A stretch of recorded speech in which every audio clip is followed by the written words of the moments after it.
Whole click riding, we the most, boy. Shout out to 1500, them the most, boy. Dread shaker rosters, them the most, boy. 30 Arizonas, we the most, boy. Mo block, we the most, boy. Shout out to Turbotown, them the most, boy. Not worried about the top, fuck them hoes, boy. Bitch, we on top, cause we the most, boy.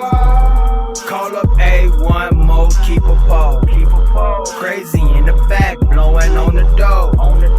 Double J riding, that's my fucking bro. Call Scuba, bro gon' let it blow. Drop his ass. Fuck the ops dog. Rest in peace to Justin. Free Red Mo. Bitch, we in the club with extendos. And we all well, ain't no stacking, ho. Niggas tryna flex, stop the capping, Joe. Guns like a audience, they clapping, Joe. Bitch, we in the club with extendos. And we all well, ain't no slacking, ho. Whole click riding, we the most, boy. We the most, boy. We the most, boy. Dread shaker rosters, we the most, boy. We the most, boy. We the most, boy. We riding with them moles, boy. With them moles, boy. Crazy about that money, man, I keep that work. I ain't scared to pull a trigger till my fingers hurt. I just call Andrea up, cause that's my number one.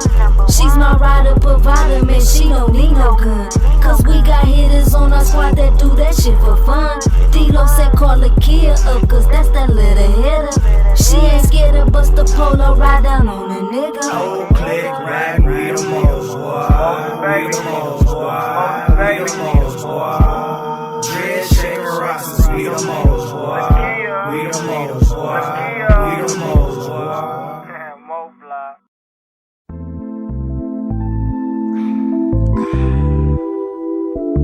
Just for some of y'all niggas to feel.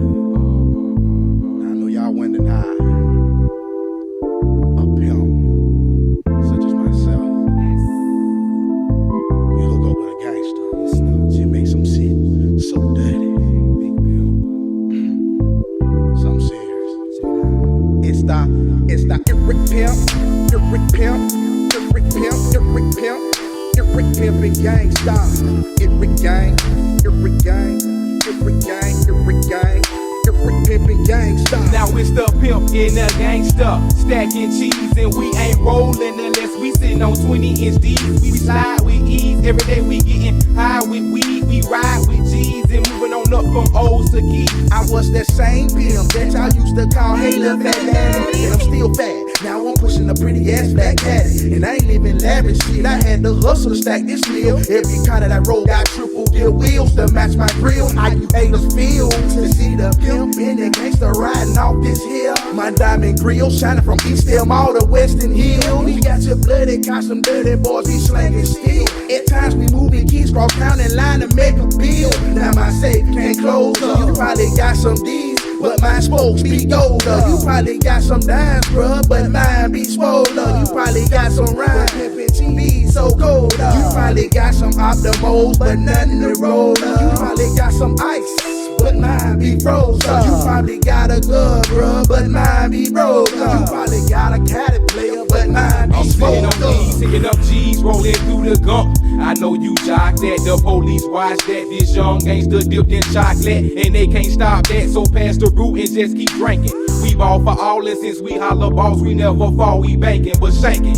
Any hater that's talking about ganking, he must win thinking. Now the results of this is bullets slanging. We love that banging, so look here, man, don't come here with that bullness. Cause if you start to acting hard, then I'm gon' have to pull this. A full clip that's about to explode. Oh, you didn't know? It's them boys dirty, dirty, acting wet. Nutty, nutty, leave your body bloody, bloody. 6 feet deep in muddy, muddy. You never was my buddy, and ain't none out there can hurt me, trust me. Believe that, it's Mr. G who is speaking. Them pluggers I left them tweaking. Your rod I left for leaking. I'm creeping on another level. I know you feel this, the pimp in the gangster. Ask yourself now who's the real? Now it's the pimp in the gangster, stacking cheese, and we ain't rolling unless we sitting on 20-inch D's. We slide with ease, every day we getting high with weed. We ride with G's and moving on up from O's to Keys. Now it's the pimp been the gangster, stacking cheese, and we ain't rolling unless we sitting on 20-inch keys. We slide with ease, every day we getting high with weed. We ride with G's and moving on up from O's to keys. It's the Eric Pimp,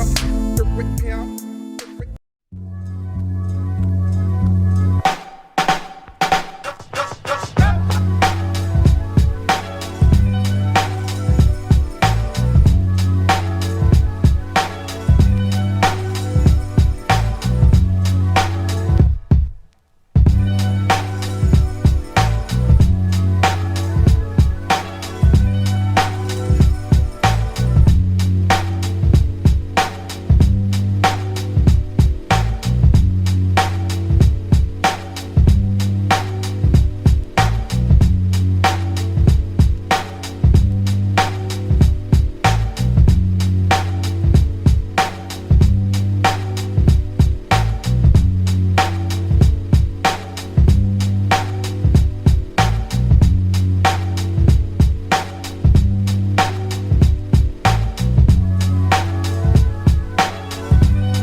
This junk crazy.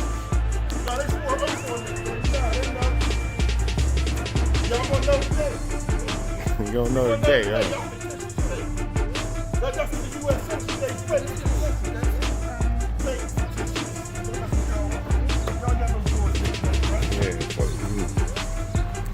So they ain't got no four tickets in this flag. You ain't lying, no, they can't stop you from going back. They get ready to get sued. Get out of here.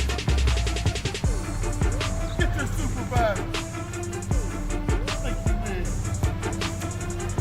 All this.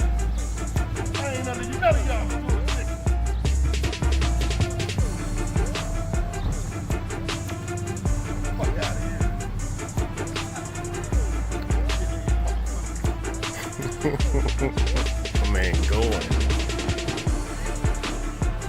Pittsburgh, PA.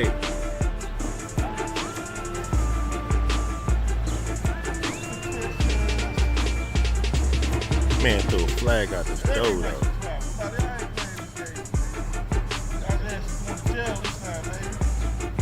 He hurt.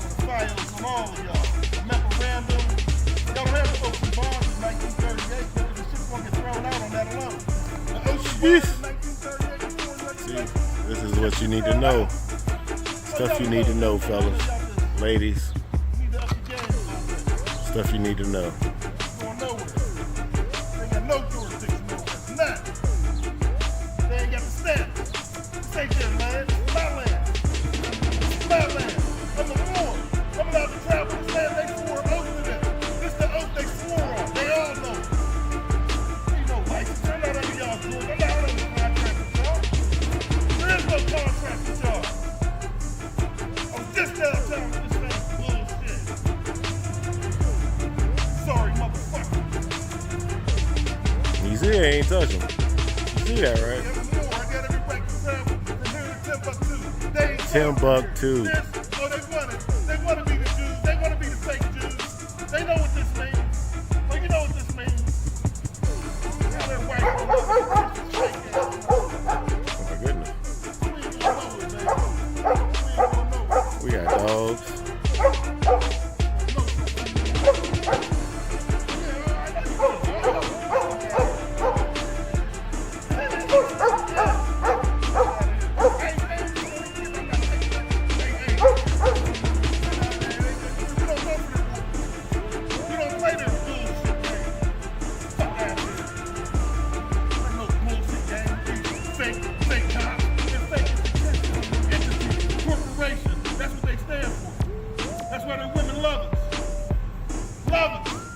He hurt. Man, I ain't giving you shit.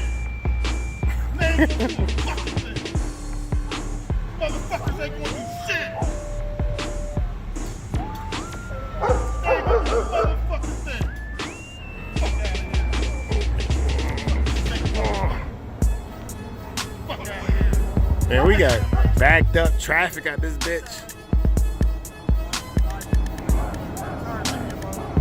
Motherfucker,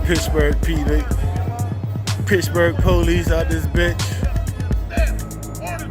Like, this shit ain't no joke, dog. My man threw the flag out the fucking whip. Fuck you. This shit funny as hell. Yeah, I'm recording all this because this shit right here is like, whoa. Like Rob out this bitch.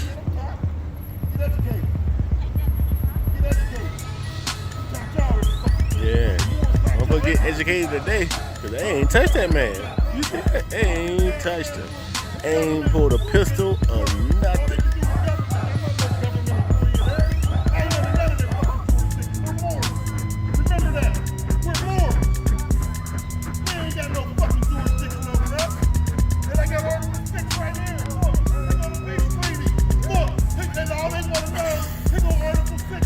Man, they pulled out all the laws. Oh my God. Fuck out of here. He gonna Article 6 right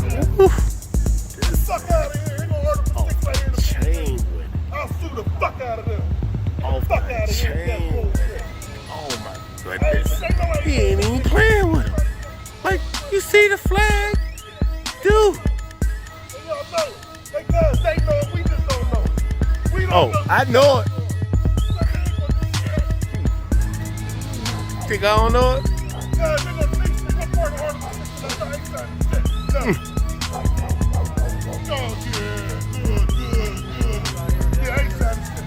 He said I ain't signing shit.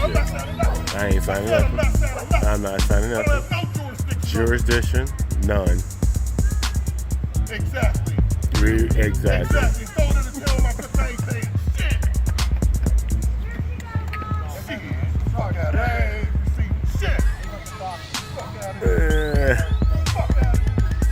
They don't even know what the fuck to say. Like, these motherfuckers is lost. They don't even know what to say, dog. Go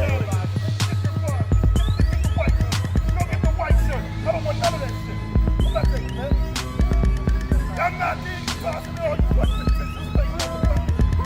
I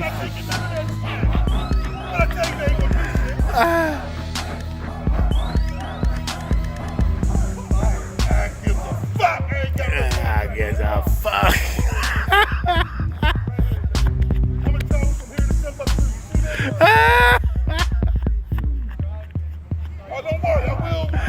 Oh my God!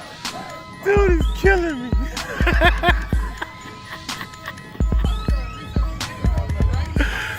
Oh, you ain't know about this? Oh, you tripping. Yeah. Yeah, you tripping. This real shit. This ain't no bullshit. Oh. I was getting a flag. No, look here. Somebody safety? He ain't gonna do nothing to me. That man ain't gonna do nothing to me. I'm one of him. You think he gonna do something to me? Shit to do, bro. Get the fuck up out of here. Hey. Thanks, man. They knew that shit. Get the fuck out of here. Get the fuck out of here. My man gone on him. Bye-bye, Pittsburgh. See, everybody needs to. You got like six cars on this joint for what?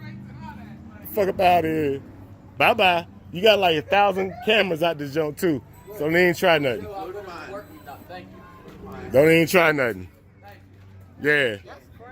You got like 6 cars out this joint for what? For no reason. Yeah, exactly. Exactly. So bye-bye. All y'all. Yeah. Get the fuck on. Fuck on my man. You swole like hell. Hey, what's that Pittsburgh talk? Swole. I like that. I like that. Swole like hell. Get the fuck out of here. They gonna just try to find them. They said there was too many cameras. We can't do nothing Yeah. out here. They had to try to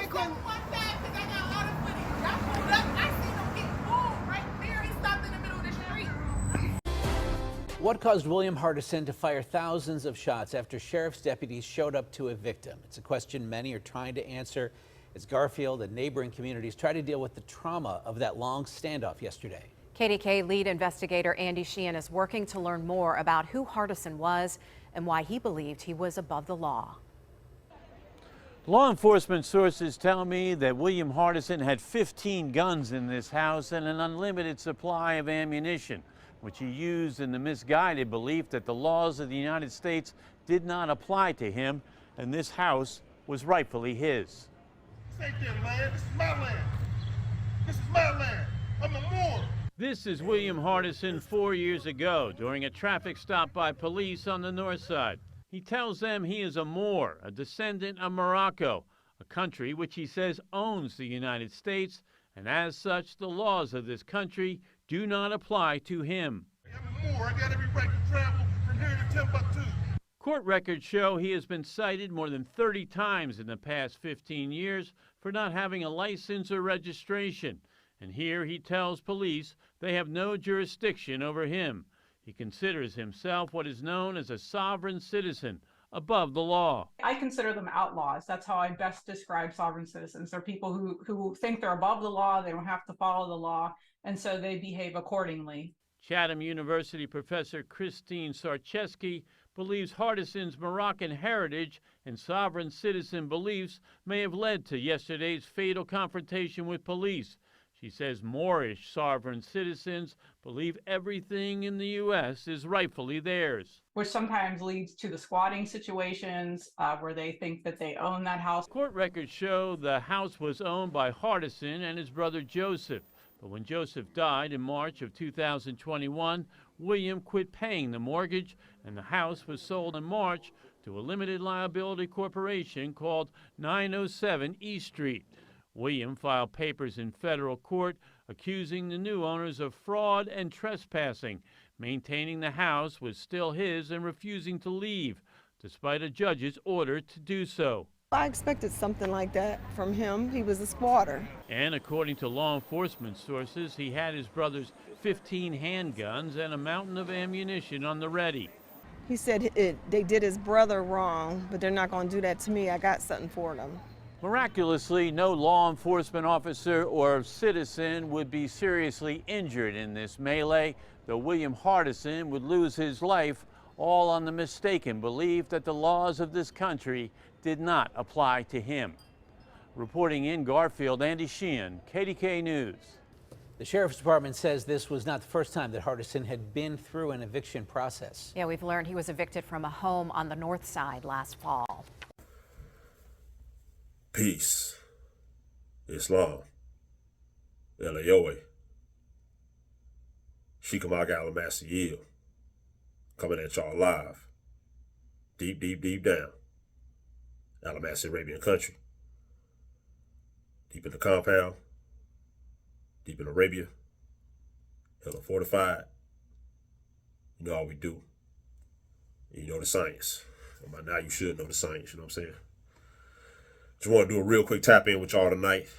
You know, I normally go with marathons, and I know that's what y'all probably used to, but I'm going to try to shorten it up this time and just keep it real, you know, real straightforward and get straight to the point, you know what I'm saying? And I ain't been as active in the past few weeks as I normally am, but, you know, real Mo's got real business to handle out here in these streets, you know what I'm saying? All these highways, byways, rivers and creeks, you know what I'm saying? Back trails, backwoods, in these woodlands, these eastern woodlands, you know what I'm saying? Because, again, I done told y'all in the past, what separates me from a lot of my peers is I really live this lifestyle every day. You know what I'm saying? I've sacrificed it all to live this lifestyle. I mean, it is very, it's very tough. You know what I'm saying? Like, it has been very tough and very challenging to go against literally everything in this society and be a complete renegade out here, a complete cowboy. You know what I'm saying? Going against family, going against everything that's set up. You know what I'm saying? Just being fearless every day of your life. You know what I'm saying? And understand, there's going to be a lot of adversarial forces, direct and indirect, that are going to face you when you choose this path. You know what I'm saying? And I have dealt with, I mean, an infinite amount, an infinite level of adversarial forces in my personal experience living as a real Mo out here. You know what I'm saying? Like, seriously, like, nothing's going to be easy. I've had setbacks. I done taken L's. I done had to get back up and keep striving. I done took losses. You know what I'm saying? I done got knocked down. I done had to do all type of stuff. And that's not even just on a paperwork level. Because a lot of, you know, again, paperwork is very important. A lot of Moors teach filing paperwork, you know what I'm saying? And making sure you put certain entities on notice. And that's important to a degree. But a lot of Moors don't really discuss. A lot of Moors out here don't really discuss what it's going to actually take to really get out here and really live the lifestyle. I'm talking about every day. I mean, that goes beyond paperwork. That goes beyond proclamations. That goes beyond nationality cards. That even goes beyond going to a so-called Moorish science temple. You know what I'm saying? I'm talking about getting out here every single day in your garbs, in your turban, no matter who you face with. You can be in a European institution. You could be dealing with foreigners. You can be dealing with your own kind. You can be dealing with Roman talented style Negroes, anybody. You know what I'm saying? But to stand firm and actually rep your culture, stay in your habit. You know what I'm saying? Stay with your ceremonious, routine, cultural practices on a daily basis. I mean, a lot of Moors don't really talk about setting structures and institutions up to actually prepare Moors to be traditionalists and really live like that again. I'm talking about day to day, because in reality, actually living your nationality and living your national cause and living in your culture every day is the true revolution. You know what I'm saying? The revolution is never going to be in paperwork. The revolution is never going to be honestly going to no temple or nothing like that. Now, the temples are important and everything. I believe they're definitely necessary to teach. You know what I'm saying? But at some point, again, like a lot of Moors have said, you got to leave the temple. And a lot of Moors need to actually strive to live a traditionalist lifestyle. You know what I'm saying? To really get back to your culture. And institutions, community centers, community programs and things need to be set up in different areas and different zones to actually assist Moors in repatriation back to their culture on a day-to-day basis. You shouldn't have to go to certain schools. You shouldn't have to, a lot of Moorish children shouldn't have to go to European schools and be forced to assimilate to European dress codes and customs and language and all of that stuff. You know what I'm saying? A lot of Moorish people who have the heart and desire should not have to go work in European and foreign owned companies and institutions where they have to assimilate themselves to European standards and stuff like that. Real Moors should be out here putting their head together and definitely putting their money together to set up institutions and programs where Moors can live a traditionalist life. Well, a lot of Mississippian people, Moorish people can live a traditionalist lifestyle every day and be comfortable, speak their own languages, you know what I'm saying, and still be able to thrive economically. I don't see a lot, I rarely see Moors talking about that talking about that aspect of the game. You know what I'm saying? A lot of Moors want to talk about the history, and that's important. A lot of Moors want to teach. A lot of Moors want to debate, you know what I'm saying? And that's cool. But when are we going to start coming together and forming congresses and actually talk about setting back up a tribute system where we can put our bread together in different zones and districts, you know what I'm saying? So we can actually get certain buildings and things of that nature and set up certain community programs and zones and HQs and things of that nature where people can go and actually participate in a process of repatriation back to their Moroccan roots, Moroccan roots, American roots, whatever you want to call it. Because lately I've been seeing a lot of cats just out here worrying about how we pronounce the word Morocco, or is it America, Amaru, or is it Morocco, Morocco, what, Morocco? Bruh, none of that stuff matters. You know what I'm saying? Like, y'all, a lot of the petty stuff got to go out the window. A lot of this stuff is not worth debating. You know what I'm saying? One of the problem is we as real Moors understand that our people have suffered. The main issue with our people has been a lack of nationality. Now, the basis of nationality is that enough of us are able to come together and agree on just one thing, one or two things. You know what I'm saying? We don't have to agree on everything, but we got to agree on a couple of different things, and they can give us a central focal point to rally around, so we can move forward in unison. Largely, I don't gotta be everywhere with you. You know what I'm saying? Like, we ain't gotta be in the same spot. It ain't gotta be 1,000 of us on a battlefield somewhere. You know what I'm saying? I just need to have a mental psychosis with my Moorish brothers and sisters, my Mississippian people, enough of my Mississippian people, you know what I'm saying? Conservative Mississippian people, you know what I'm saying? Where we have just this one central theme of an ideology that we can rally around and agree on, you know what I'm saying? So we can move forward and strive towards whatever common goal that ideology puts forward. You know what I'm saying? Like, that's literally it. You know what I'm saying? So small little things that everybody want to argue about, like how to pronounce the word Morocco or what the damn name is. Man, at the end of the day, a lot of y'all Moors got to understand. And I've already put this forward in other drops, and master teachers like Prince Uriel Bey and others have already stressed this point to y'all. A lot of people wanted to always come in with this fake understanding that Morocco, that the so-called historic Morocco on a treaty of peace and friendship and all this stuff. Even if you read the history of so-called Morocco, a lot of Moorish clowns always want to come out talking about some damn, well, that's a foreign jurisdiction and we aborigines to America and we this and that. Listen, for all you clowns, you know what I'm saying, to keep on talking that nonsense, understand, the Sultan of Morocco was always based in America. This is Al-Maghrib Al-Aqsa. You know what I'm saying? It was always in America. There was no Morocco over no damn North Africa kingdom until 1956. You know what I'm saying?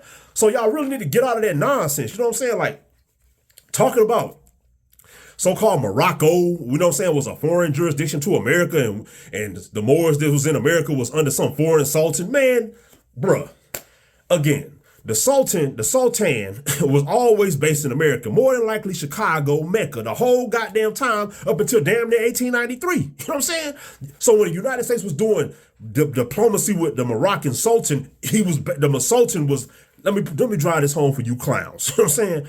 The Sultan of Morocco was in America. You know what I'm saying? He was in North America. He was not in no goddamn Africa. It never was. That clown shit, that clown kingdom, that little bitty kingdom or whatever, that did not get set up until 1956, bruh. You know what I'm saying? The Sultan was in America. He was like what the so-called, all the Sultan was. He ain't have complete jurisdiction, because understand, you so-called United States operates exactly like the whole old Al-Moroccan government in America operated. You know what I'm saying? So the Sultan was just like the damn president. That's all he was. He was like he controlled a central executive, he had central executive powers, but he didn't have complete jurisdiction over the Moorish Barbary nations and the Moorish Barbary states of America. So they could all pretty much operate as individual confederacies, which is exactly what they did. Yeah, you had the Iroquois Confederacy. You had the Shawnee Wabash Confederacy. You had the Southern Muskogee Confederacy. You had the damn, you know what I'm saying? You had the Choctaw, the Sheekamauga Confederate, whatever, you know what I'm saying? Like, you had all these different confederacies, and all they are is old Moorish states, or the old several states. That's all it was. So sitting up here arguing over non sequiturs, like it don't, like, bruh. This is Al Maghrib, Al Aqsa, Al Maroc, America, nigga. It's the same goddamn word. Al Maru, whatever y'all want to call it, man. Arguing about silly stuff like that is just goofball stuff. You know what I'm saying?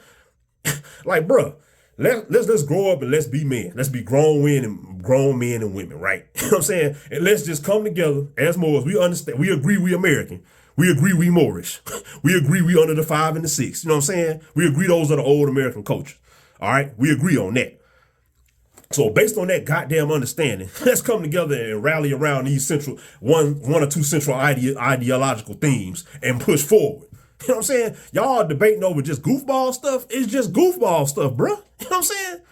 Again, that's why I told y'all in the past, I am the Barbary villain. You know what I'm saying? Like, one thing about it, bro, I don't give a damn about having no, like, I respect a lot of Moors that came before me to push the line and all of that. But let me tell you something about Sheekamauga and Massacred. Because again, this is why y'all can politic with me on a real level, because I have no ego involved in none of this. I just assume be gone tomorrow. You know what I'm saying? Like, there ain't nothing in this reality besides my like noble and holy things like my children and things of that nature that matter that damn much to me. You know what I'm saying? I literally I could disappear off this plane tomorrow and be happy as hell because I'm going back to the damn essence.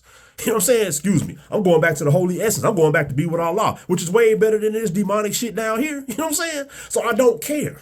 So I don't come here for no dang on ego. I don't come here to be no king. I don't come here to be no ego, no great leader, no nothing. You know what I'm saying? I am here on a mission from Allah. That's literally it. You know what I'm saying? I'm not down here like seeking fame or wealth. You know what I'm saying? Like, now as an industrious Moor, as a business-minded Moor, which is how we all should strive to be. I strive to manifest wealth. I strive to manifest wealth for myself and my immediate, and my family and my personal situation. You know what I'm saying? But that is not the theme why I'm down here. If I never got wealth and riches in this world, that is perfectly fine with me because Allah done already done enough for me. You know what I'm saying? He done already put me in a position to live the indigenous original Moorish lifestyle in this demonic system that they call Rome. Like, literally, I'm just that blessed personally, even though it's hard. Even my lifestyle is hard as a mother, is hard as hell. Like, it is hard to be Sheekamauga. You know what I'm saying? Every day. You know what I'm saying? Like, it is hard to strive and do this every day. But I'm blessed to be able to do it. Because it ain't too many moles out here, trust me. It is not too many moles that can do what Sheekamauga do. You know what I'm saying? Like, he go out here every day and push the line. Don't work for no damn company, no corporation, and I go every day, everywhere I go is in habit. Now, how many of you other moles can say that? That's why y'all can poly with Sheekamauga on a certain level. And we can really do things because I really live this shit. You know what I'm saying? This ain't a game to me. This all the hell I got. You know what I'm saying? And I don't care about this material realm like that. I'm literally with Allah every day. You know what I'm saying? So all the goofball stuff, it's for real. Like, I just be laughing at cats. I be like, bruh, y'all are just worried about goofball stuff. Just grow the fuck up. Excuse my French. Grow up. Enough of you brothers should be able to y'all cry like little girls a lot of time about a lot of stuff that don't matter. You know what I'm saying? Put the nonsense to the side and let's agree on the ideology and push forward. Y'all need to be worried about how we gonna set up this Barbary tax system again so we can start putting this bread together so we can goddamn be balling again around this piece and militarily together again. You know what I'm saying? Y'all want to sit up here arguing and complaining and whining like little girls and stuff about stupid, just stuff that it is a total non sequitur when it comes to national progress and national business. All of these things are non sequiturs, bruh. You know what I'm saying? It's just crazy to me. Like, I just ain't, you know what I'm saying? I just ain't never seen so many girly dudes in my life, man. You know what I'm saying? Like, it's just crazy. And a lot of y'all elders, a lot of y'all Moorish elders, like I already done put in this like I done already put in this drop. A lot of y'all are just clowns that done ran your damn mouth. You know what I'm saying? Like, none of y'all, let's put it like this. You had real ones in the past, like the CM Bays, the Noble Drew Ali's. You had the Jeff Forts, you know what I'm saying? You had the real ones. Because say what you want about a brother like Jeff Fort, you know what I'm saying? A lot of you Moorish clowns, you know what I'm saying, that's been online running your damn mouths for God knows how long. Y'all are none of you clowns have been active, specifically this clown, you know what I'm saying? And I used to watch your stuff, bruh. But this clown, Moorish Girl TV, bruh. Like, bruh, for real, man. you was just I mean, it don't make no sense how out of pocket you was to come on to get your goofy ass on goddamn on YouTube and sit up here and defame a Moorish brave that sacrificed his life. Because let me tell you something. About a lot of y'all like to sit up here and fantasize about, you know what I'm saying, about the history of the Moors. Like I done said in the past, y'all like to fantasize about the history of the Moors and how, you know, the greatness of our past civilizations and what we did and all that. You know what I'm saying? Like, yeah, and then y'all want to talk about lawful and all that, being lawful and putting people on notice and all that. But there's one thing that y'all like to glass over because a lot of y'all are cowards. You know what I'm saying? A lot of y'all ain't got no damn heart. And a lot of y'all have no military. A lot of y'all move with no military understanding of military science. You know what I'm saying? That's why I'm a real Mo, because I incorporate the historic understanding and the civics and the understanding of law and everything like that with military science. That's the real Moorish way. That's the Barbary way. A lot of you clowns, you know what I'm saying? Y'all just sit up here running your damn mouth. But y'all like to sit up here running your damn mouth. But y'all don't understand. See, your ancestors used to rule this land.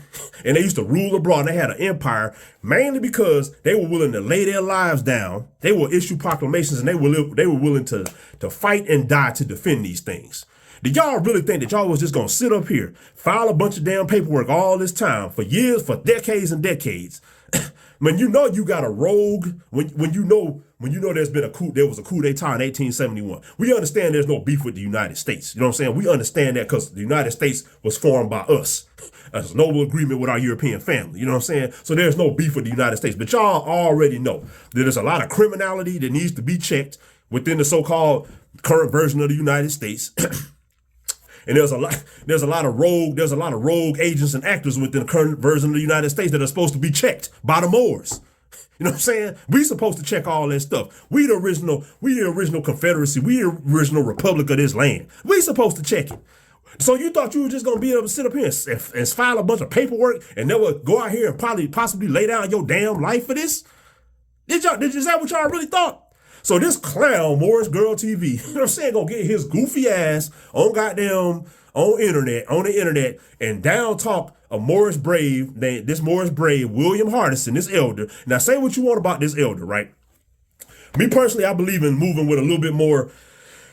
Me personally, I believe in, you know, not being as like openly confrontational, you know what I'm saying, and moving more in silence, moving with more military, moving more tactically about the culture and everything. You know what I'm saying? But in certain situations, you ain't got no choice but to be gangster about it. You know what I'm saying? So, you know what I'm saying? Say what you want. You can question this brother William Hardison, who got killed in Pittsburgh on August 23rd, massacred by these foreign mercenary Gestapo. You know what I'm saying? City of Pittsburgh policy enforcers. You know what I'm saying? You can say what you want. You know, you can say what you want about the brother's methods. You know what I'm saying? At the end of the day, that brother, that Moorish brave, he was willing to lay down his life on the principles of the old laws and the treaties.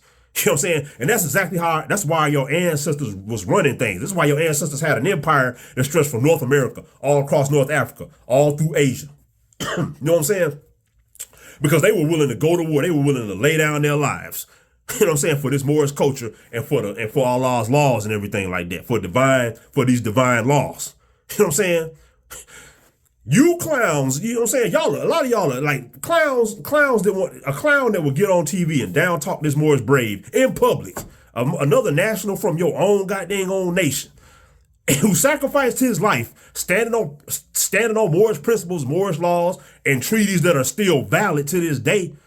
Bro, you's a clown, man. You know what I'm saying? You literally, bro, you outlawed yourself and you need to be excommunicated. You know what I'm saying? Again, that's why I'm the Barbary villain. Because I don't care about making friends with none of these clowns. You know what I'm saying? Like, I don't care. You know what I'm saying? Because a lot of these people's, the methodologies, what these old elders and these Moors have done, you know what I'm saying, outside of a select few that have always been real. You know what I'm saying? These Moors have been doing things that have resulted in no national progress since 1928. No collective progress in the Moorish nation since 1928. You know what I'm saying? These people have just been running their damn mouths, setting up their little coats and all that. You know what I'm saying? They have not been active in the community. Save a few like the Jeff Forts and these real modes that was actually out in the community doing, regardless of whether they were outlawed by the so-called United States municipal mercenary units, you know what I'm saying, or whatever. Policy enforcers, they were made outlaws but they were illegally made outlaws by these foreign clowns, you know what I'm saying, these policy enforcers and all of that.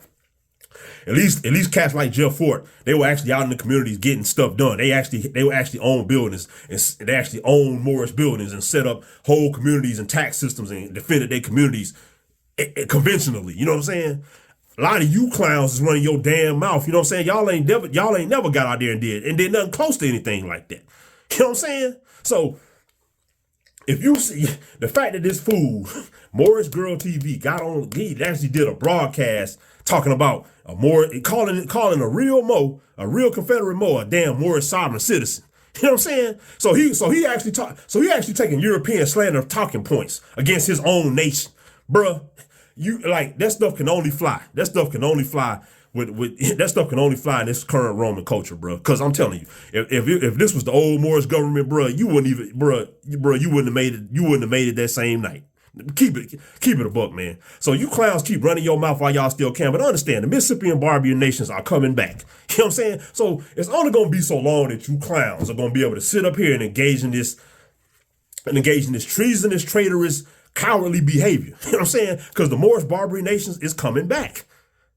I might not even live to see the full manifestation, and I might live to see part of it or whatever. You know what I'm saying? You just never know. But they coming back because it's in Allah's will. You know what I'm saying? There's nothing you clowns can do to stop it. Devils can't stop it. You know what I'm saying? The devil himself can't stop it. You know what I'm saying? It's coming. You know what I'm saying? It's revelation. It's time to get scorched with fire out this piece. You did. But anyway, just sometimes you get fired up and you just gotta go, and Allah just bring that fire through you. You know what I'm saying? Like the dragon. You know what I'm saying? But just wanted to again, I just wanted to speak a little bit on the situation of the man, this Moorish brave William Hardison, that was massacred and killed extrajudicially by these rogue foreign mercenary troops in Pittsburgh, Pennsylvania on August 23rd. I mean, they massacred this man with thousands of rounds. You know what I'm saying? Like, and the crazy part is the man filed all the necessary paperwork. You know what I'm saying? And they literally tried to enforce an eviction on this man, but never gave him the proper hearing or counsel. Now the thing about it is, this is the thing. If you actually read a lot of these treaties, because again, if you claim to be a Moor and you hold down the culture for real, you are supposed to be dealt with by entities of the so-called United States and franchisees as a foreign national. You know what I'm saying? So if he requested a hearing, there was supposed to be a Moorish council present and a federal council. You know what I'm saying? That was like he wasn't supposed to go up there by himself. And these people and these agents of the so-called United States are supposed to see to that. So they didn't do that. And they just massacred this man. You know what I'm saying? Regardless of whether he initiated it or not. They should have gave this man a hearing and petitioned him to come to court or whatever needed to happen. They didn't have to go up there with brute force evicting this man. And then second of all, it's already known that all the mortgage stuff is fraud. You know what I'm saying? So he filed necessary paperwork in Article 3 court. And they went up there with a damn eviction notice, you know what I'm saying? Anyway, and they illegally, without giving the brother, as far as my knowledge personally, or any other Moor's knowledge that I've heard speak on the situation, they didn't even give the brother a proper hearing. You know what I'm saying? They just went up and they illegally sold they illegally sold the house to some other foreign backed company. You know what I'm saying? Now, again, man, paperwork is only going to get you so far after a while. Moors have been filing all this paperwork and doing all this stuff for decades, man. You know what I'm saying? Y'all, there has to come a point, and I'm not advocating any type of, you know what I'm saying, violence or anything of that nature. But understand, just like 1776 in the Revolutionary War, when so-called United States, you know what I'm saying, when they fought that war to free themselves of the jurisdiction of the crown, these men, and you got to give them credit where credit's due. These men, the settlers and all that, and all of the Moorish Europeans and the indigenous Moors and Muslims that wanted to fight on that side and help free them or whatever happened. These people were willing to issue their proclamations and stand on it and die by it.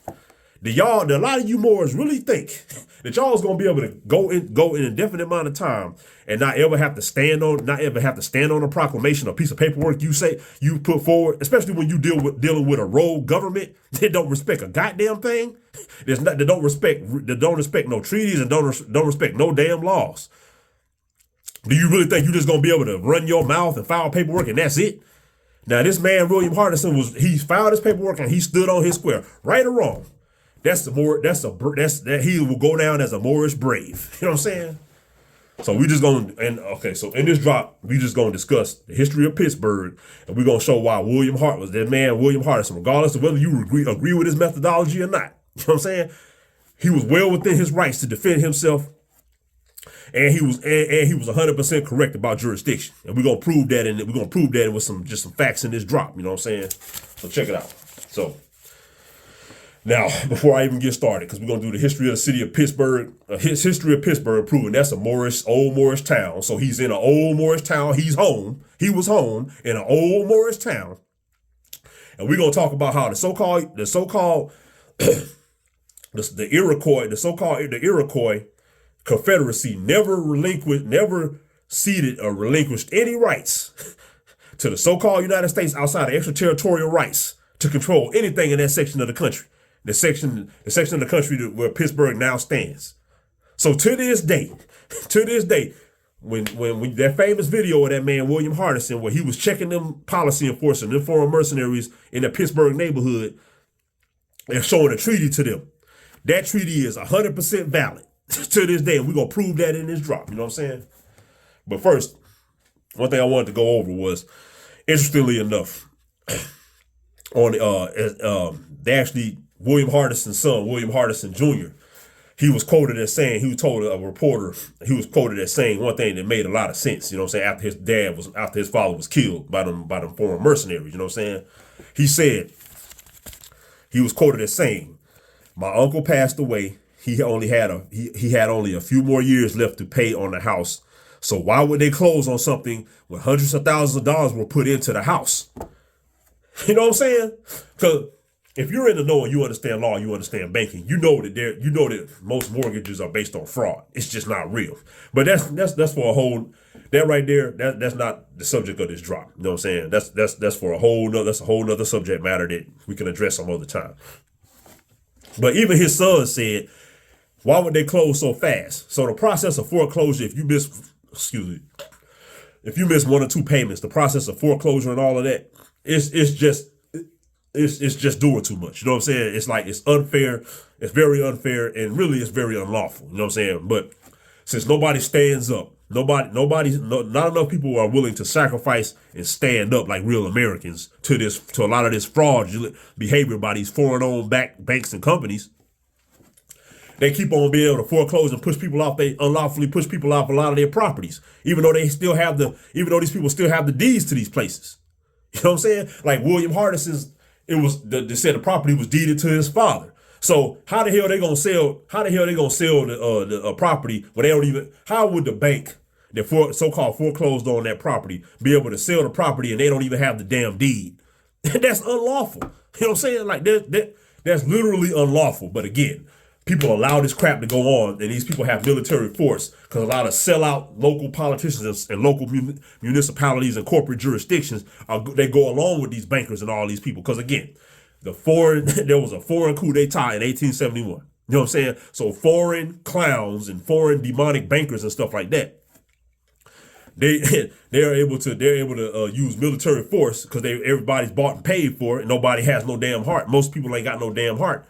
And most people ain't dealing with the republic, the constitutional republic no more, and they ain't got the heart to stand on it.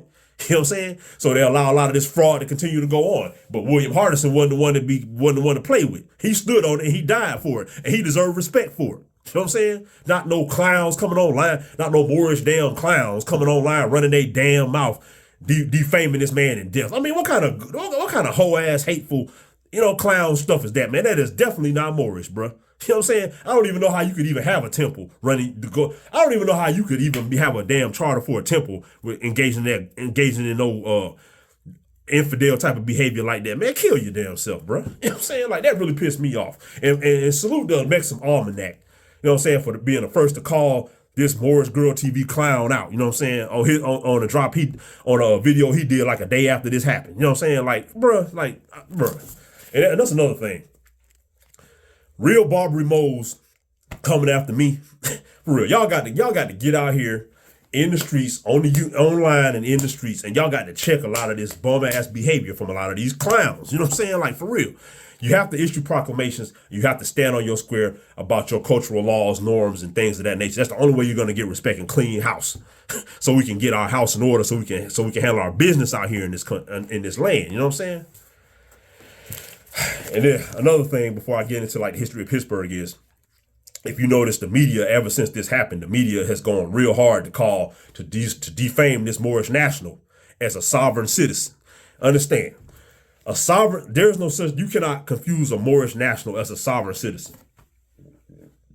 A Moorish national is asserting his claim and his birthrights as a subject of the historic Al-Moroccan Empire that still exists on the land of North America. Understand, the swath of North America that currently comprises of the so-called United States and even Mexico is the historic Al-Moroccan Empire. It never stopped being that. So when a Moor comes and he claims to be a subject of the Al-Moroccan Empire, he ain't telling no damn lies. So you can't be a citizen of no damn Al-Moroccan Empire. You are a subject, or you are a national. You know what I'm saying? The Al-Moroccan Empire predates the United States. The Treaty of Peace and Friendship allowed them extraterritorial rights back in 1786. You know what I'm saying? So it is slander, and it should be suable in court for a lot of these media apparatuses to come on here talking about this Moor was a sovereign citizen, or calling any more a damn sovereign citizen. That is slander. You know what I'm saying? That's fraudulent, and that's slander. That's psyop. That's psychological operation. That's a psyop, and that's propaganda. You know what I'm saying? So don't ever call, if they call Moor a sovereign citizen, understand that is military propaganda. That is a military psyop and military propaganda. You know what I'm saying? That's wartime behavior. Understand that. You know what I'm saying? By occupying colonies. You dig? Yeah. So and then just kind of wanted to do the knowledge to, when you got cats like this, man, who feel like they have nothing to lose and they willing to die in a blaze like that. Understand, a lot of this foreign occupation, a lot of this economic sanction of the Mississippian people, and you know what I'm saying, and banking and financial fraud.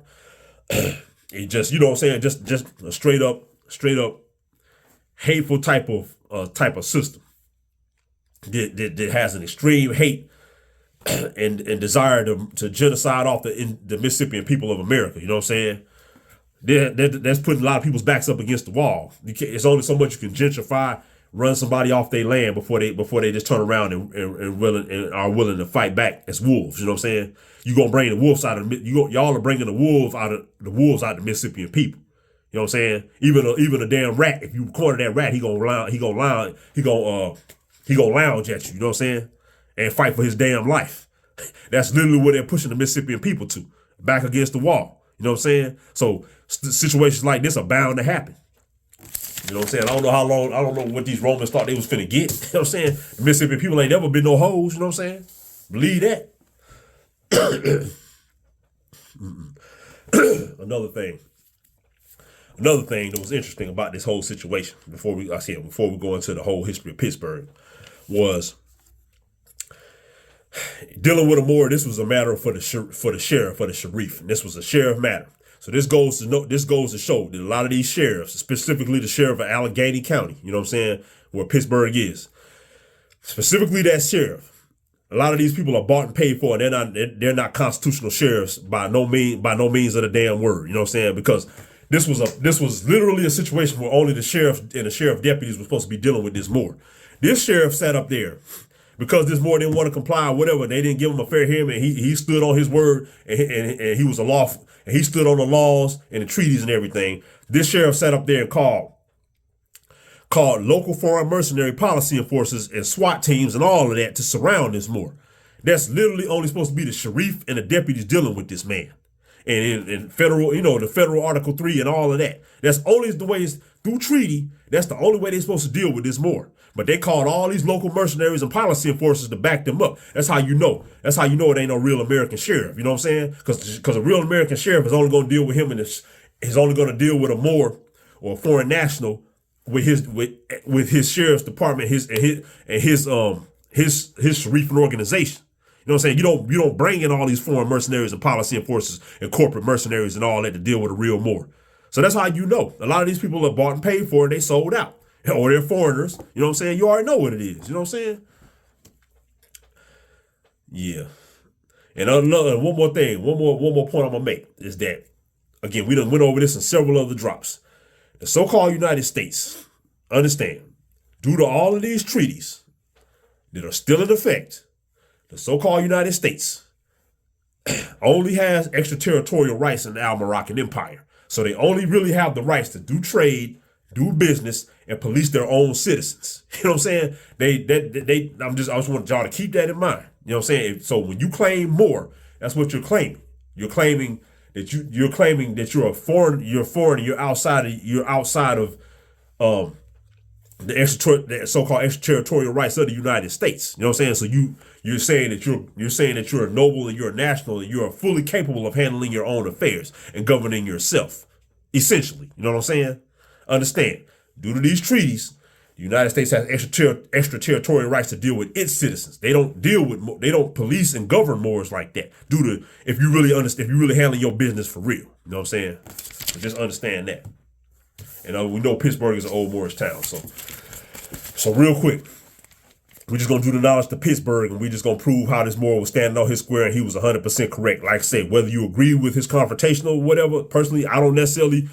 Personally, I move a different type of way personally, but I understand this Moor was well within his rights to especially since we haven't come together and created councils and really did real work in these communities to actually be able to form Voltron to help each other. You know what I'm saying? In these situations, you're gonna have Moors out here that have to do their own thing and do what they got to do to survive. So you know what I'm saying? That's the responsibility of the Mississippi and Barbary nations to actually come together, form councils, and be able to form Voltron to help each other in these type of situations. You know what I'm saying? Actually be able to send ambassadors and councils and emissaries out to speak for people out here, so they ain't got to be in these confrontational situations with these foreign mercenaries and all that. That's our job. You know what I'm saying? We're supposed to be doing that. But that's why a lot of these elders are null and void, and they gonna get kicked to the back of the bus. Noble Ali said the young Moors was going to put the old Moors, and I ain't even young like that, but they said the young Moors going to make the old Moors sit in the back. You know what I'm saying? And that's exactly what's going to happen in this time we living in. You know what I'm saying? That's the energy that's out here right now, because the Barbary Moors is not playing no more. You know what I'm saying? This nonsense, the women and children have been unprotected long enough, and it's just insane. You know what I'm saying? So people are going to be willing to step up and lay down everything for this cause. Believe that. You know what I'm saying? So let's just do the knowledge on Pittsburgh real quick. You know what I'm saying? The history of Pittsburgh. Now,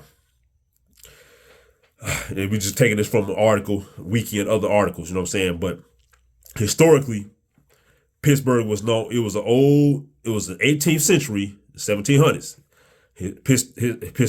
Pittsburgh started out as an 18th century so-called Delaware town. You know what I'm saying? Delaware Lenape town. You know what I'm saying?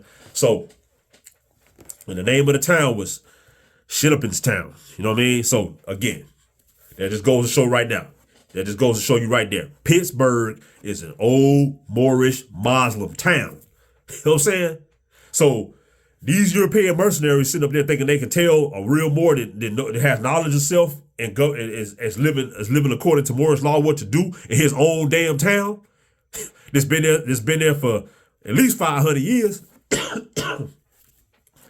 It's been there for at least 500 years. You know what I'm saying? They actually think they got jurisdiction to tell a massacre a Moor in his own damn town. Oh, they got another thing coming. Believe that going forward, they got another thing damn coming. It just said that Pittsburgh was Sheekamauga's town in the 17th century, an old Delaware town. And we already know that the Delaware was the Moors. The Delaware were the Moors. They were called the Delaware Moors, nigga. You know what I'm saying? So they were Muslim Moors. So Pittsburgh is an old Muslim Moorish town. So this Moor, William Hardison, was 100% right. That's his damn town. So how you gonna have a foreign mercenary troops coming in this Moor's historic town, massacring him in public like that? Bruh, come on, man. You know what I'm saying? Now, we're gonna talk. It says where historically. Excuse me, man. I tell you what. Man. Sometimes you know what I'm saying. You coming with that fire, boy. I tell you what. That's what happens, boy. See, that's what happens when you come with that fire. You know what I'm saying? We smoking up in this motherfucker. We done set off the smoke alarm. That's how we be rolling. You know what I'm saying? But anyway, now. It says Sheekamauga was located. Me personally, I ain't never been to Pittsburgh, but I have had homies from Pittsburgh. But if you're from Pittsburgh and you're familiar with Pittsburgh, you know you should understand the geography of this. So, it says that Sheekamauga was located from where Pennsylvania Avenue is today, below 2 Mile Run, from 30th to 39th Street. So that's allegedly where historic Sheekamauga. But you don't know these settler type of people who don't rewrote this history. They don't know. They just got there. These people literally just got the area of so-called Pittsburgh. These settler type of people, the type of foreign mercenaries you saw in that video with William Hardison that's up there ready to kill this man. They had their trigger fingers. They would have loved to kill that Moor in the middle of the damn street. You know what I'm saying? In that video from 2019, them foreign mercenary clowns and settler clowns would have loved to kill that man right in the middle of the damn street. You know what I'm saying? But those type of people who were out there as cops and police in that video, them type of people did not get to that area until around the time of 1800. You know what I'm saying? Like they weren't there in the 1600s, they weren't there in the 1700s, and Sheekamauga, so aka Pittsburgh, was there in the 1700s, in the 1600s. You know what I'm saying? So that's an old Moorish town. So all through the colonial times, that was a thriving old Moorish damn town. Still, Pittsburgh Steel City is an old Moorish town. You dig? Feel me? All right. Now it says allegedly due to the rewritten history, allegedly the first European to get to that area his name was Robert de La Salle, Frenchman. You know what I'm saying? And he a day, so you already know what time it is. Robert de La Salle. And again, these people don't know nothing. You know what I'm saying? So they don't know who the first so-called European was. I mean, the Europeans, the noble Europeans could have been coming to this areas in the 1100s, in the 700s. You know what I'm saying? These people don't know nothing, especially if they dealing with English history. Again, English is not the historic language spoken anywhere outside of the damn colonies. Literally up until damn the 1830. You know what I'm saying? So these people don't know nothing. So they talk about the first European. You know what I'm saying? They don't know how recent noble Europeans been coming to this area. And trust me, Robert LaSalle was not no pasty man. You know what I'm saying? He was a French a French Moorish man. You know, so-called French Moorish man. Believe that. All days are historically Moorish. You know what I'm saying? So Robert de La Salle. It also says in 1669, the Dutch a Dutch man in the 18th century. His name was Robert Bazalian. He described the forks of the Ohio in a 1717 manuscript. Okay, so again, we've already been talking about how old French, old Dutch, and all these old languages were the more spoken languages. These are old Latin languages. You know what I'm saying? They were spoken. They were the main language. They were the more widespread languages in America. So you would have had these Muslim Moors or these Lenapes or Delaware speaking Dutch, speaking old French Latin. You know what I'm saying? Because they're going to describe these old languages as Dutch and French, but these are just really probably just old Moorish Latin, you know what I'm saying, type of languages, which were prevalent languages in old America. You know what I'm saying? That's just what it was. It was not no damn English like that. You know what I'm saying? We done already put that out there. You feel me? So again, it said 1669. The forks of the Ohio was described in a Dutch 1717 manuscript. You know what I'm saying? So Dutch records would have the history of these places. Old French records would have the history of these places. English ain't got a goddamn thing. You feel what I'm saying? Now, it said allegedly the French built Fort Duquesne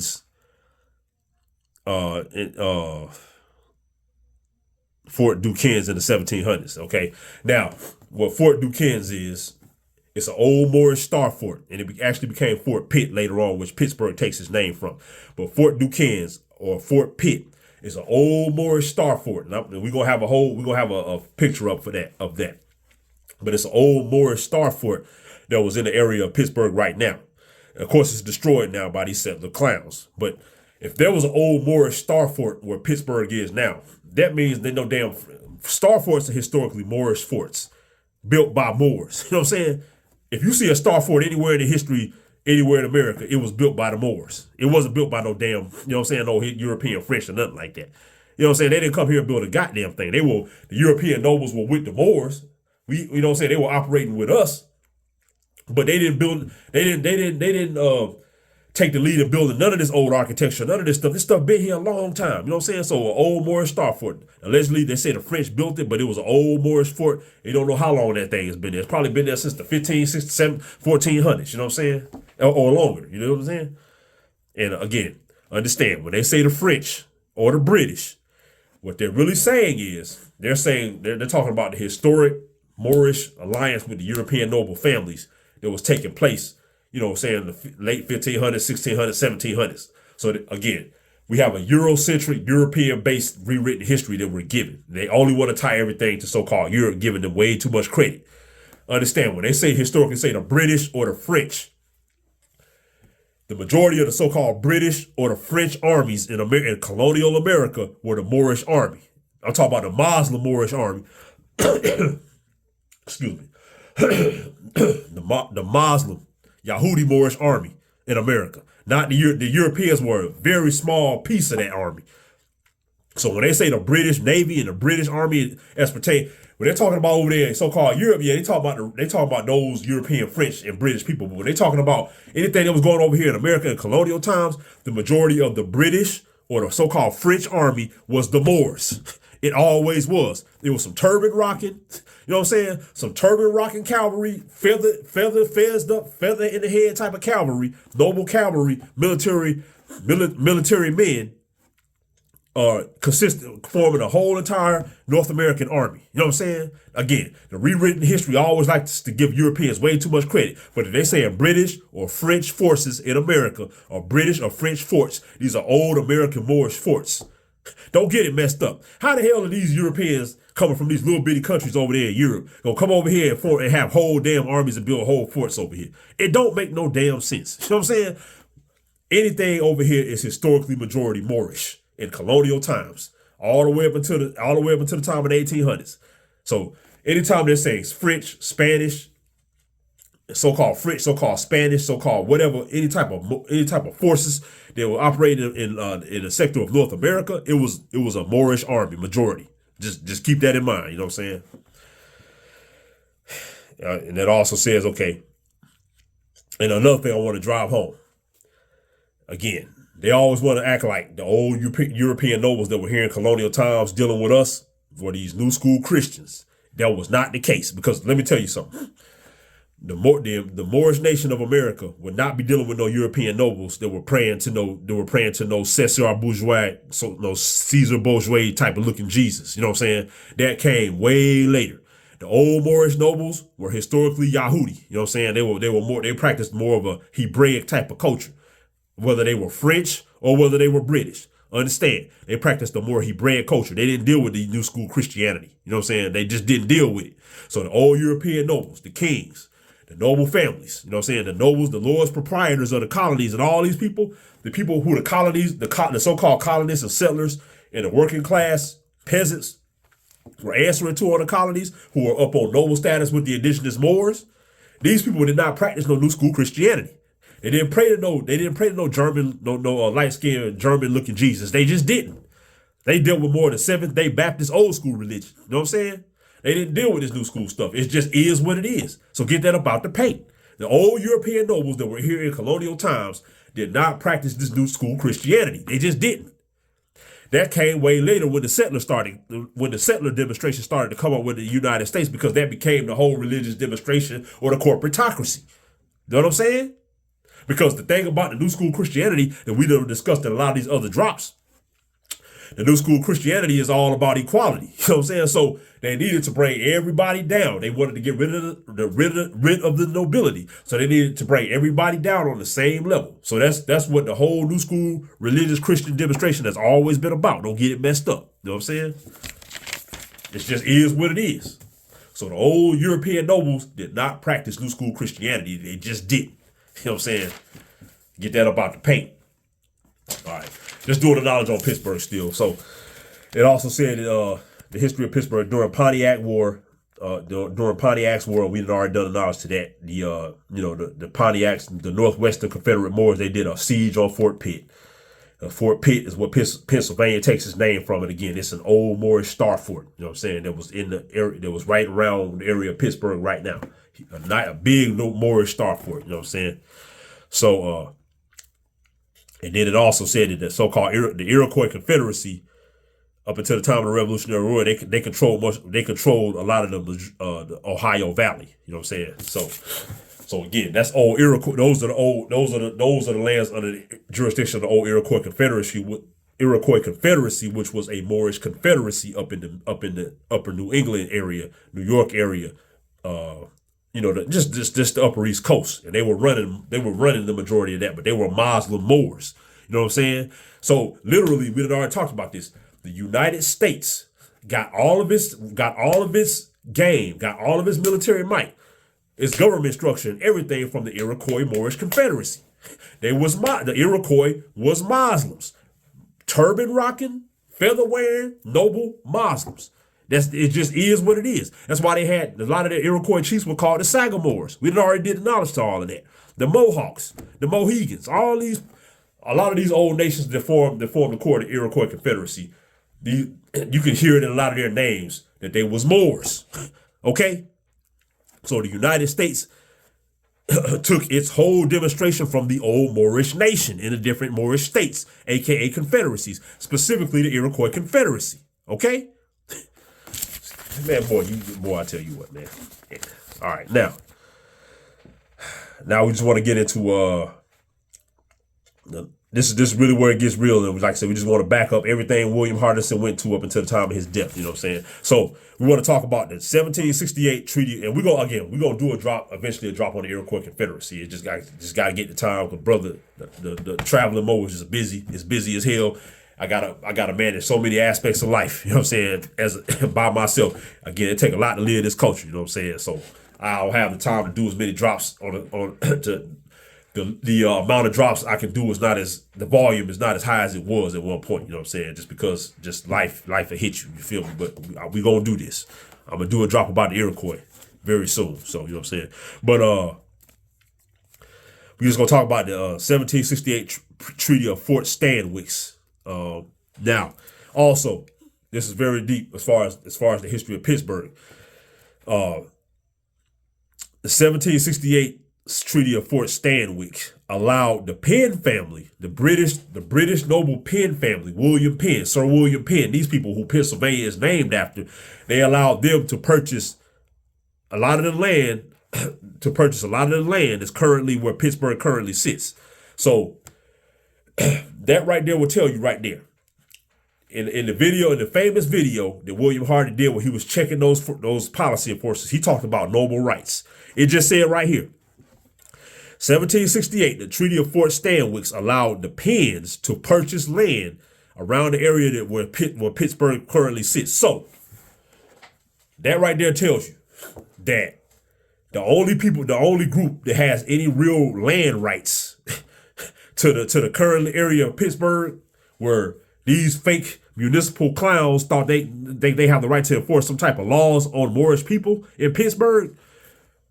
Literally, the only people that have any real rights through the old treaty, specifically with the Iroquois in that area, is the noble Penn family. Now, are any of these policy enforcers, or these politicians, or these fake sheriffs, sheriff departments, any of these clowns commissioned by the noble Penn family from Britain? Do any of them have any proclamations or historical agreements with the Penn family or the Iroquois Confederacy to be able to operate pretend like they can operate in their area? Hell to the no. So when William Hardison talked about noble rights, he's 100% correct. The only people who have any real land rights to the area of Pennsylvania, where Pittsburgh sits now, is the Penn family and the Iroquois and the entire Moorish nation. You know what I'm saying? So if you're trying to claim some type of fake jurisdiction outside of policing so-called United States citizens in the area of Pittsburgh right now, if your ass is not from the Penn family, you know what I'm saying, or the Iroquois Confederacy, or from the Moorish Nation, you literally have no damn rights outside the extraterritorial jurisdiction. So kill your damn self. You know what I'm saying? That was an extrajudicial massacre. You know what I'm saying? Of William Hardison. Clowns, man. Now let's talk about I just talked about it. William Penn was a European noble, so he was blood in with the Moors. You know what I'm saying? His family was blood in with the Moors, so they were of noble status from so-called Britain. You know what I'm saying? So they were the only ones in the old culture who were on equal standing of the Moors, because again, the nobility ran old America. The noble Moors and the noble Europeans had agreements, but the Moors was at the top. And everybody paid the Moors taxes. Even the noble Europeans had to pay the Moors because they was getting a lot of bread with a lot of their the subject peasant colonists that were working for them. You know what I'm saying? So there's only noble rights. That's the only thing that's really valid out here. You know what I'm saying? So now, it talked about how again, we just talked about how the European nobles were not they were not Christian. You know what I'm saying? They didn't really deal with the same culture as the peasants did. You know what I'm saying? So. Now, let's talk about Penn. Let's talk about William Penn.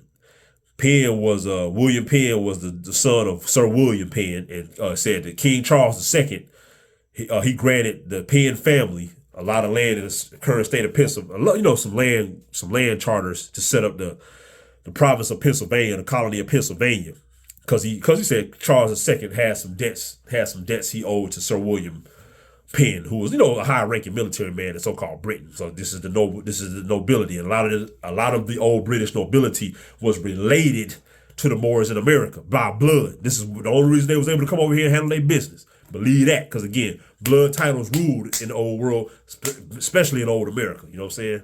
So we're gonna talk about how his son William Penn was the one who came over here and set up to help set up the province of Pennsylvania. So only the Penns are the ones who can tell anybody any goddamn thing outside of the Moors. You know what I'm saying? So you clowns running your damn mouth, talking about y'all got the right to police Moors or police Moorish neighborhoods and all that stuff. Y'all literally have no rights to do none of that garbage because y'all are not the Penns or the Iroquois or the Moorish Nation. Kill your damn self. You know what I'm saying? So it said that William Penn was Lord's proprietor. And when he came over in the 1700s, when he came up and signed deals and allegedly founded Philadelphia, but we know Philadelphia is Sheekamauga. So he set up trading posts and commercial situations in Sheekamauga, which he called Philadelphia. You know what I'm saying? For the European nobles to get their money. You know what I'm saying? With the indigenous Moors. You know what I'm saying? So. But it said that Penn was Lord's proprietor. So who are the Lord's proprietor people? You know what I'm saying? And all of the colonists pledged allegiance to William Penn. You know what I'm saying? As the Lord's proprietor. So that, again, these are noble rights. You know what I'm saying? Only the nobles could govern anything in old America. And due to treaties that were signed with the newly formed United States, those rights still damn exist. They never went no damn where. So all you settler foreign colonist clowns sitting up here talking crazy about the Moors on the news and all over the internet and all this, calling Moors sovereign citizens and all this garbage. Understand one thing. Your clown ancestors, had to sit up here, in America on the 13 colonies and pledge allegiance to the Lord's proprietor who had to pay tribute to the Moors in America. So you literally are nobodies and y'all have no goddamn jurisdiction. It's just that we've been under occupation so long and a lot of fools don't read. We don't read this real history. This is really what it is. So when William Hardison said he had noble rights, he's 100% goddamn correct. You know what I'm saying? Y'all, you colonist settler clowns, y'all ancestors pledged allegiance to William Penn in Pennsylvania, the Lord's proprietor. And every other colony had a proprietor. You know what I'm saying? Yeah, man. Just, boy, stopped them right here. All right. Now, it also says, just getting on, leaving the subject of William Penn, it said the settlers, they arrived in so-called Pittsburgh, you know what I'm saying, in large numbers in 1797. So there literally were very few settlers in nowhere near Pittsburgh until 1797. So who set up Pittsburgh? Who was living in Pittsburgh till 1797? Oh yeah, that's right. You know what I'm saying? Keeping a buck, man. All right, now, real quick, I'm not, already at an hour, but sometimes it just flows like that. Just really wanted to do the knowledge to Fort Stanwix real quick, and then we're gonna shut it down. But I just want to talk about, again, we're gonna drive it home why William Hardison was 100% correct to pull out that treaty. You know what I'm saying? We're going to do the knowledge to the 1784 Treaty of Fort Stanwix. This is after the Revolutionary War, and this is when the Iroquois Confederacy split apart. And the United States took advantage of that, and they were trying to claim all of the land. They were trying to claim all the jurisdiction that the Iroquois, the so-called Iroquois British used to have. Because to understand, when they're talking about British North America, they're talking about the Iroquois. The Iroquois was the main aspect of anything so-called British in the colonies, in the so-called colonies colonial era as far as pertaining to the British. It was the Iroquois, the Moorish mafia. You know what I'm saying? So check it out. 1784 Treaty of Fort Stanwix. Okay, it said, now historically when the United States met with the Iroquois delegation in the so-called Moors of the Midwest Confederacy in 1784, it's famously known that the Iroquois told the United States agents that the so-called Iroquois had no authority to grant land rights to the United States, because the United States was trying to claim all the Iroquois titles, because again, the Iroquois nation extinguished their ceremonial flame in 1777, and they literally split apart. So the United States was literally able to just step in and take their place. You know what I'm saying? So, but the Iroquois told the United States in 1784 that they had no rights. They had no authority to cede anything, any claims of any land rights. So that literally tells you right there. The only thing that they have, the so-called United States has anywhere west of the Appalachian Mountains, is extraterritorial rights, meaning they can police their own citizens. You know what I'm saying? And even as Moors, you may have dual citizenship, but you can still claim noble Moorish rights and do certain things in a private sector outside of so-called the jurisdiction of being a so-called United States citizen, if you know how to carry yourself as a real Moor. You know what I'm saying? So again, in the 1784 Treaty of Fort Stanwix, the Iroquois told the United States that they had no authority to grant land rights. So literally, the United States only has extraterritorial rights in the area where Pittsburgh is right now. You know what I'm saying? The Ohio Valley area, the Allegheny area. You know what I'm saying? And it also said that the so-called Northwest Confederacy, you know what I'm saying, which was from the plains of Morocco to Ohio, Indiana, Illinois, that confederacy that was in that area, that they never ratified any treaties. They had a rule where they would never ratify any treaty unless the entire Confederacy agreed on it, which never happened for any of these fake treaties, any of these fake historical treaties that outside of the Treaty of Peace and Friendship and other Barbary treaties in the South. None of these treaties that had that so-called ceded land to the United States were ever valid, because none of these confederacies ever agreed in unison within their congresses to ratify any of these goddamn treaties. All they did was go around and get certain sheiks to sign it, and then they would go around taking it to the other Mississippians in that area saying, oh, yeah, y'all ceded this land because your sheik signed this or whatever. It's no different from what they do now, where they got these sellout Mississippian politicians in the Mississippian communities selling out the and helping to gentrify Mississippian neighborhoods to this day. The same mess was going on back then. You know what I'm saying? So again, the Iroquois told the United States in 1784 that they had no rights to cede any of the land that the United States was trying to claim in the area of Pennsylvania. So it never happened. You know what I'm saying? Legally, it never happened. That's why that man, William Hardison, was 100% right to pull out that treaty on them policy enforcers, because he's 100% right. They have no jurisdiction in Pittsburgh. They have none. No land was ever ceded to the United States in that area. You know what I'm saying? Ever in life, legally. You know what I'm saying? All right. Now, again, just want to do the knowledge real quick on Fort Stanwix and a couple more points, and we're going to shut it down because I didn't want to go too damn long, but it is what it is. So let's talk about the Treaty of Fort Stanwix. Now, it said after the Revolutionary War, the so-called British ceded claims to the United States, all claims, North American claims, below Canada to the United States, to the so-called United States.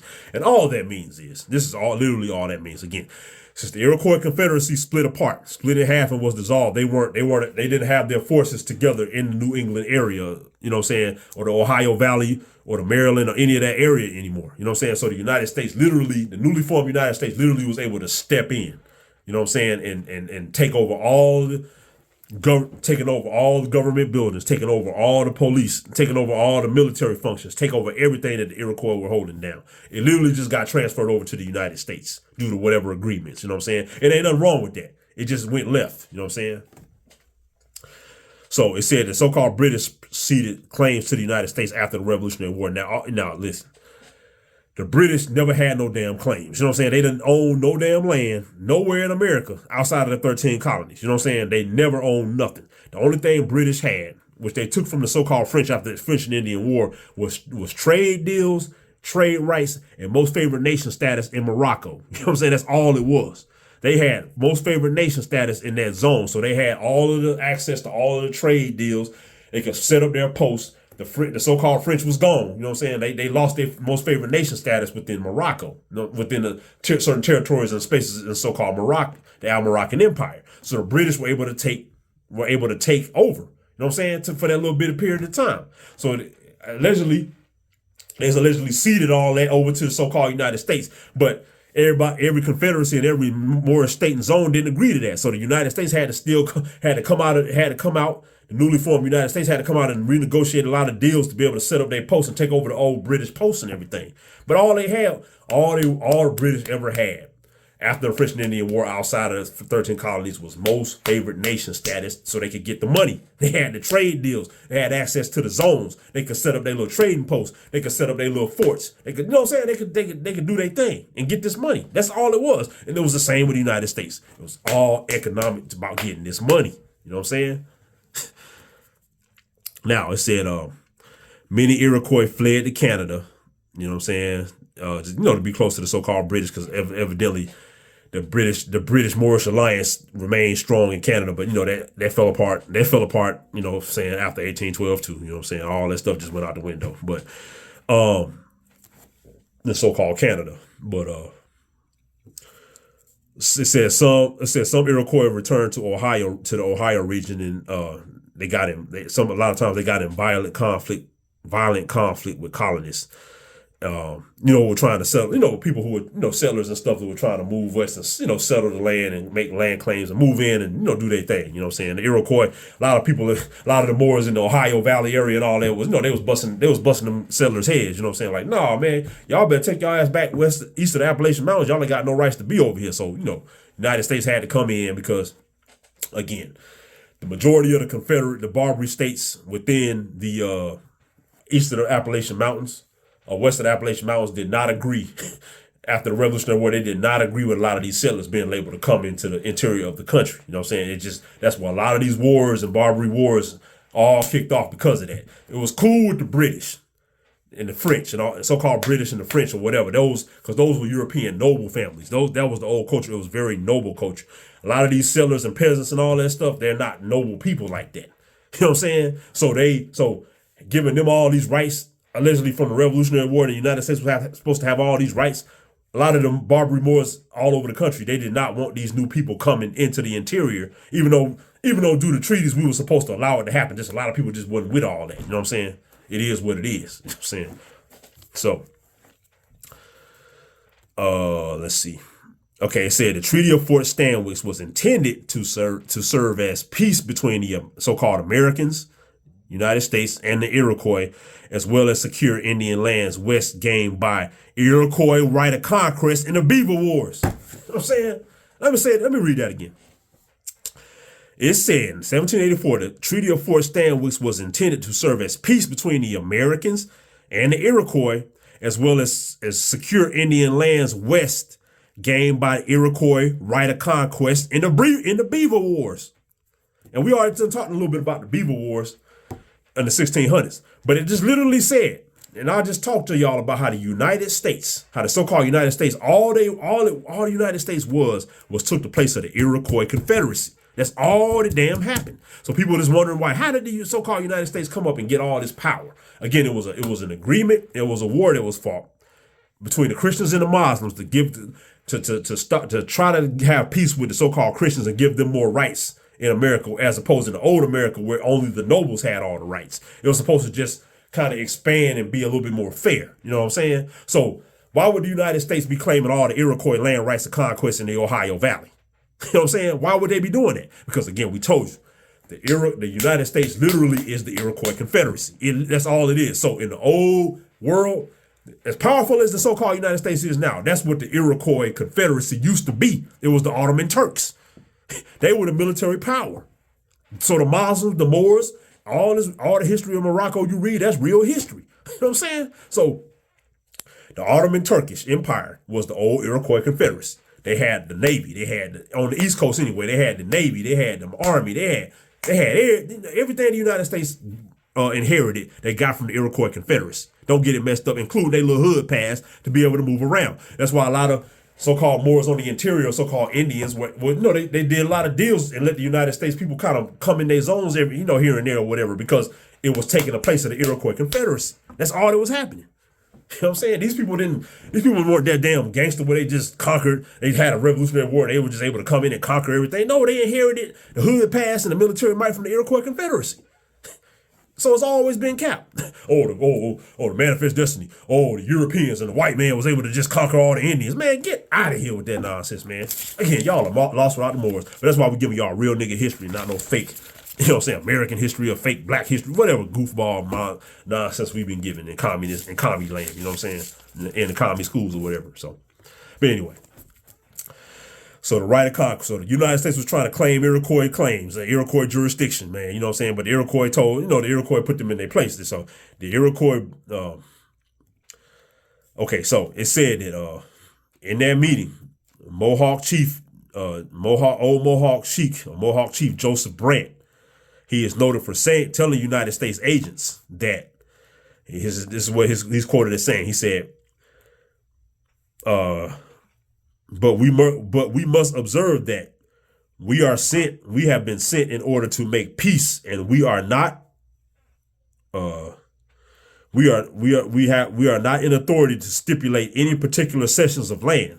So I'm gonna read that again. That's what this Mohawk chief told the United States at the Treaty of Fort Stanwix meeting. He said, but we must observe that we are sent in order to make peace, and we are not in authority to stipulate any particular cession of land. So again, if you have any clown running up here, a settler clown, a colonist clown, talking about they conquered anything or they have any rights to any goddamn thing west of the Appalachian Mountains, it just said right here, Joseph Blunt, a Mohawk chief, said the so-called Iroquois didn't have no authority to cede nothing over to the United States because it was held in a grand trust. It was the Almoroccan Empire. They ain't have no damn authority. You know what I'm saying? The whole Confederacy had to agree to all of that. It ain't no difference from the whole entire majority of Congress got to agree to anything law in the United States now. You know what I'm saying?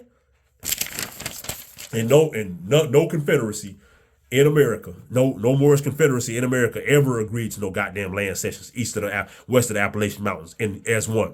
So any fake treaty that got signed is all invalid west of the Appalachian Mountains to this day. Because no Moorish Mississippian Congress or government ever nowhere, Barbary state nowhere in America ever agreed to none of them land cessions, ever. That's why the Moors have always stood firm on these laws. While the rest of you clowns surrendered everything, the Moorish Americans, Nobles Raleigh on down, and even all the Moors that fought in the 1800s, they are the only ones that stood on their square about all this stuff. The rest of y'all clowns just gave it up and assimilated like biatches. You know what I'm saying? All right, so it said, okay, after that meeting, after Brant told the United States agents that he went to England for a trip, he went to so-called England for a trip, and it said two other chiefs signed that treaty, but it said, and we're talking about the 1784 Treaty of Fort Stanwix. He said that the Six Nations Council at Buffalo Creek refused to ratify the treaty, denying that their delegates had the power to give away large tracts of land. And it said that treaty was also rejected by the Northwest Confederacy, which is off the plains, the Ohio, Illinois, that Confederacy, you know what I'm saying? Because they were running that area. They had their own little government. That was another Moorish Barbary state. So you had the Moorish Barbary state, so-called Iroquois Confederacy. Then you had another Moorish Barbary state. There was Ohio, Illinois, Indiana, that whole area, just like you had the Southern Barbary states. It's nothing new under the sun. Just like the United States has all these states, we had states back in the day. You know what I'm saying? There's nothing new under the sun. This stuff has always been administratively together here in this land. You know what I'm saying? Don't get it messed up. You know what I'm saying? So again, we're just driving it home how William Hardison was 100% correct about standing firm on his rights in the city in Pittsburgh, because there was never no land cessions in the current place of Pittsburgh. The Iroquois never conceded nothing to the so-called United States. So Moors and European nobles who don't exist nowhere in the settler demonstration today still have all of the noble rights due to treaty. You know what I'm saying? So he was right when he said in that video that he had noble rights, because that's exactly what he got. You feel me?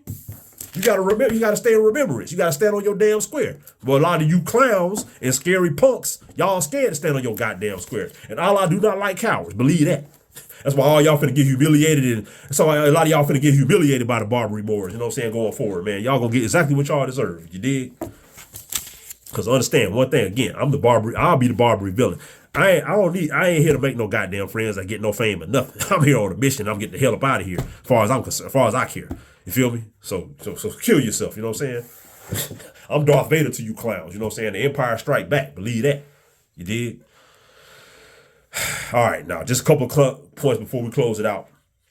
I want a lot of my Mississippian people to understand, whether you claim to be a Moor or not. The benign neglect that the Mississippian people are experiencing has been going on since 1956. And I've already went over this in a previous drop, that the United States literally lost all of its real extraterritorial rights in 1956 due to a lot of the Moroccan treaties expiring in 1956. So again, that's why y'all got integrated in the civil rights movement, and that's why y'all have been suffering from benign neglect. That's why they got rid of all the industries and stole everything after the 1956 and ran everything overseas. Your communities have been under siege by immigrants and foreigners because they are trying to do everything to keep your mind off of reclaiming and repatriating back to the Moroccan jurisdiction. Because literally you had the right to do that in 1956. But they done had y'all under so much mind control with this communist civil rights garbage, you know what I'm saying? And all this integration garbage and entertainment and sports and drafting certain Mississippian people into the European whole demonstration and making them celebrities, and y'all following these clowns as idols and doing idol worship, going against scripture and all type of goofball stuff that y'all are, you know what I'm saying? Y'all are subject to all this benign neglect politically, where they literally don't act like you don't goddamn exist. You know what I'm saying? You're politically dead, civically dead, because you won't, you know what I'm saying? You're civilis mortus. You know what I'm saying? Because you won't repatriate and be your damn self and be a traditionalist and go back to the culture of your ancestors. And you got a lot of these clowns, you know what I'm saying? You got a lot of sellout, and you got a lot of doppelgangers and that are melanated and look just like us that are within our mix, because you won't be Moroccan. Because y'all don't want to be Moroccan no damn more and distinguish your damn self as Mississippians. You got a lot of clowns and Europeans, you know what I'm saying, clowns and people coming from other places that can merge themselves within your society, and they can sell you out from within because you won't distinguish your damn self. You know what I'm saying?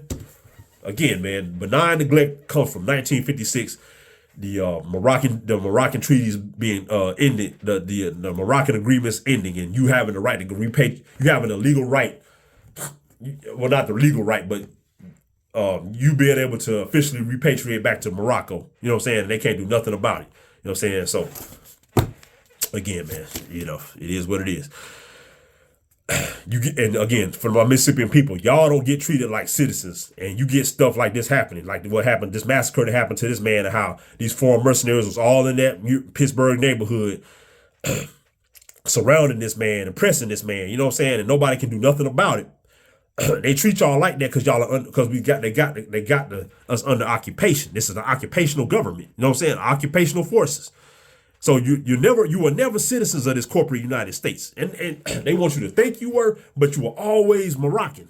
Mississippi people were always Moroccan. You know what I'm saying? You know what I'm saying? Moors, whatever y'all want to call it. I ain't trying to argue with a lot of these other Moors about the name Moroccan or whatever. You know what I'm saying? But you were always under that. You're always supposed to stay under that jurisdiction, even whether you were Yahudi whether you were Moorish, Muslim, or you were under Yahudi, Hebrew, whatever. You know what I'm saying? You were supposed to stay in Morocco, under Moroccan jurisdiction. So they tricked you through integration. You know what I'm saying? Through the integration in the civil rights communist movement, you know what I'm saying, and all this black power and all this nonsense to actually come in and integrate and pretend and think you was a citizen when you never was. They actually kept it a buck with you in Jim Crow. It was separate but equal or whatever. But they didn't. But you weren't. They kind of kept the treaty situation together till 1956 because you weren't supposed to be in their stuff and they were supposed to be in your stuff. They kept it a buck with you. You was essentially Jim Crow was you was Moroccan as a Negro. You know what I'm saying? And they was European.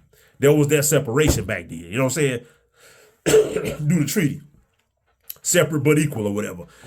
They played a psyop and a Hollywood psyop on y'all goofies. You know what I'm saying, with the civil rights movement and integrated y'all in so y'all would not go back to our Moroccan jurisdiction and reclaim and reset up your councils and really do the damn thing because a lot of the extraterritorial rights officially damn ended in 1956. It's been that way. You know what I'm saying? So they had to play a Hollywood game on your mind. You ain't never been no damn citizen. You always been Al Moroccan. You always been Mississippian. You always been in the Barbary states. You know what I'm saying? Repatriate yourself. You know what I mean? Now, one more thing I want to say before I close out.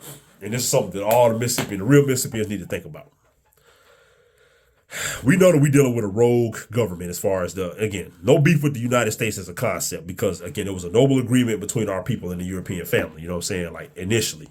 But we know, especially in 2023, we know we're dealing with we dealing with rogue actors in a lot of high positions in the so-called United States as it currently exists. So what Moors are going to have to do, whether you want to agree with me or not, what's going to have to happen at some point is a lot of Moors are going to have to meet up, and they're going on the East Coast, in the East Coast area, as well as the Barbary states and the rest of the country. They need to go ahead and get their stuff together too. But a lot of Moors are going to have to really get together in the East Coast area, Upper East Coast, or on the East Coast of the former place of the 13 colonies, and they're going to have to.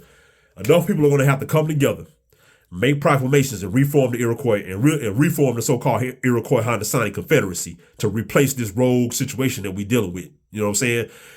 If the United States took the place of the Iroquois, then and it went downhill or whatever, you know what I'm saying? It ceased to be a republic and it became a fake democracy or whatever, you know what I'm saying, owned by foreigners and stuff like that. Then what you think need to happen to correct the situation?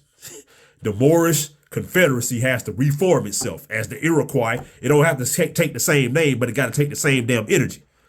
So y'all are going to have to get in y'all mind. It's going to have to happen at some point, one way or another. But y'all are going to have to want to get together and reform the five of the six nation.